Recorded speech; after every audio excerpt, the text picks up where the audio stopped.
And a lot of times, I can't tell you how many times I've had a fish. I'll give you kind of a quick story of one time I had a fish at home. It was like an 8.5-pound largemouth. You know, a pretty good sized fish for up north. And I stalked this fish for 3 days. Could not catch it. I was fishing over and over again, you know, and I kept coming at the same angle. Well, I went and I fished a different part of the lake, and I was coming back by, and instead of coming from the same angle, I switched it up and I came from the shallower side. And this is where I figured out that this can make such a big difference. Is I pulled up there and I knew where that fish was sitting. There was a long point that had a little brush pile coming out on the end, and she was living in that brush pile, but I could not get her to eat. You know, she'd follow it out, she'd almost run into the trolling motor, she'd swim back down.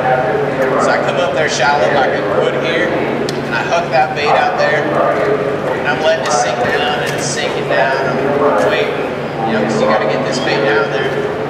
And I start my retrieve, and I'm looking at it, I'm thinking, okay, I know where that brush pile is, I know where it's at. I'm thinking, you know, just about the point where I can start to see the bait, I'm thinking I'm going to see this fish following it in again like I have the last 3 days.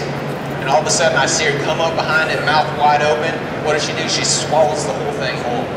And I set the hook and I got her, and I boat flip her in. You're thinking, man, you're crazy boat flipping an 8.5-pounder. But the thing is, when you're throwing a bait, this one right here weighs 6.5 ounces. You don't throw this on an ugly stick, or, you know, a real light rod. I mean, this is just a demo rod. This one's even too light for this bait. You know, I like to throw it on at least a 7.9 heavy action rod, because when you're throwing a bait that weighs this much, you have to have a rod that can control the cast, or else you're going to blow your shoulders out. You've got to have a big reel, you know, a reel that's got big handles on it. That's important. You want a reel that has big handles, because when you hook a fish that size, you got to have the power to bring them to you. So when you're choosing gear ratios, a lot of guys like to fish a 5-to-1 because you have more power to bring those fish to you. The problem that I've had with that is when I have a fish eat that bait and they run at me, I can't reel fast enough to catch up to them. So I like to fish it on a 6-4-to-1 or a 7-to-1. And so to do that, a lot of times I'll take like an Aqua Garcia Revo Premier, and I'll take the handle off of a winch and put it on a Premier, interchangeable. And that gives me a big handle but a faster gear ratio. And then line is very important. You got to have the right line. You don't want to throw this on 10-pound test, because these things also aren't very cheap. You can get them a lot cheaper.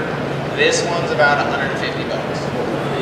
So you don't want to go throw this out there on 10-pound test and have this thing, you know, you go make a cast, you backlash a little bit, 160 bucks down the drain. You might as well just light it on fire.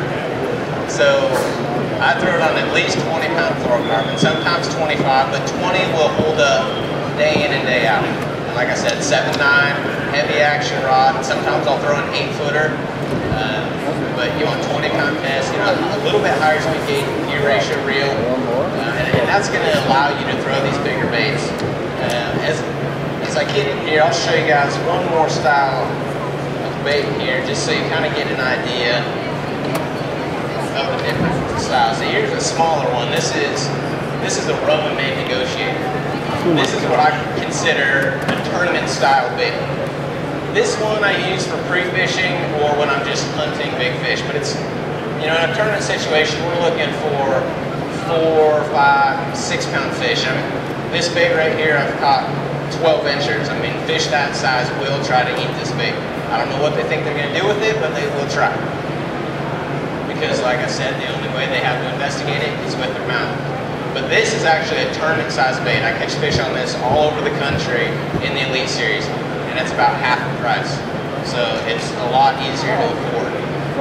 But a good way to start out, Cam Craft makes another really good one.